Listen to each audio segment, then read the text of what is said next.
Will Spotify be the next place Meghan Markle and Prince Harry remove themselves from? Not quite, but the two, who signed a 2020 production deal with Spotify, are very concerned about the COVID-19 misinformation that's being spread on the streaming platform. A spokesperson for Meghan and Harry's charity said in a statement on January 30th, quote, "Since the inception of Archwell, we have worked to address the real-time global misinformation crisis. Hundreds of millions of people are affected by the serious harms of rampant mis- and disinformation every day." Their spokesperson continued, "Last April, our co-founder began expressing concerns to our partners at Spotify about the all-too-real consequences of COVID-19 misinformation on its platform. We have continued to express our concerns to Spotify to ensure changes to its platform are made to help address this public health crisis. We look to Spotify to meet this moment and are committed to continuing our work together as it does." It wasn't long after Archwell's statement that Spotify CEO Daniel Ek shared his own statement on its website.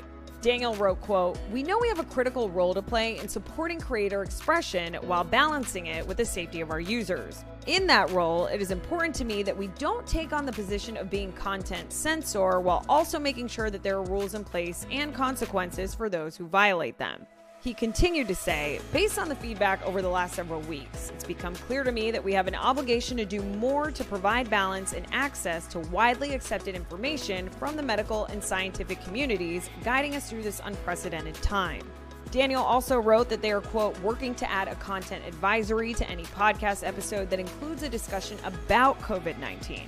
Spotify became a hot topic of discussion just last week when Neil Young removed his songs from the platform after he spoke out about having them streamed by the same place that hosts Joe Rogan's, a vocal COVID-19 skeptic, podcast.